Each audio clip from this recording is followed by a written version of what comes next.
Igor, bonsoir. Grishka, merci d'être venu ce soir à Reims pour parler de l'univers. Une question pour DVH Web TV. Est-ce qu'il y a dans vos recherches une partie non révélée d'informations que vous pourriez dévoiler ce soir à nos auditeurs?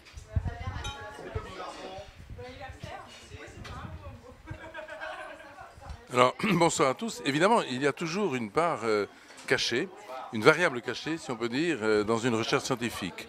D'abord, il y a des parts qu'on ne révèle jamais, qui passent par les équations, par les calculs. Quand on décrit l'univers primordial, avant le Big Bang, ça correspond à un état calculatoire, ça correspond à une famille d'équations qui sont évidemment pas seulement intraduisibles, mais pratiquement indicibles.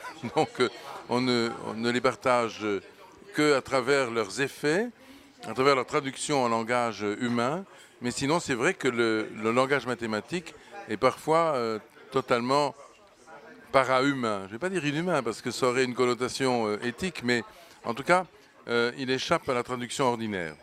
Il y a peut-être aussi, du point de vue du contenu, quelque chose qui relève de ce que l'on appelle la singularité initiale de l'espace-temps dans le discours de la physique. On en parle, enfin plutôt de la physique mathématique, on en parle pratiquement jamais dans nos conférences parce que il s'agit du point et de la chose la plus mystérieuse, la plus inaccessible, la plus incompréhensible, au fond, par les scientifiques. Lorsque Einstein dit « ce qui est étonnant, c'est que l'univers soit compréhensible », il va jusqu'à un certain point. Mais il y a un moment où l'origine ultime, l'origine singulière, à travers cette singularité initiale de l'espace-temps, devient incompréhensible. Et donc, devant ce dénuement de la connaissance, nous restons, Igor et moi, très humbles et nous contentons d'un certain nombre d'hypothèses, lesquelles circulent de manière assez filigranesque, si on peut dire, dans ce que nous disons. En particulier, nous disons que ce point qu'on appelle la singularité initiale, encore une fois, il repose sur un équilibre profondément stable, sur quelque chose qui est totalement transcendant. Et c'est cette transcendance qu'on n'arrive pas à cerner en science.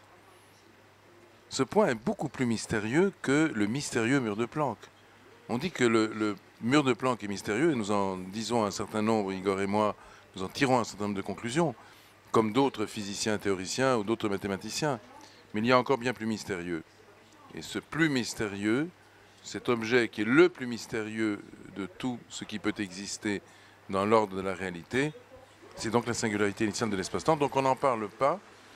Et nous avons peut-être une sorte de raccourci qui permet, en tout cas, Igor et moi, de nous comprendre lorsque nous en parlons, mais qui, encore une fois, est de l'ordre de l'indicible. Donc on en parle souvent entre nous deux, mais on ne donne que de manière très latérale, sous la forme d'un reflet, le contenu de nos discussions.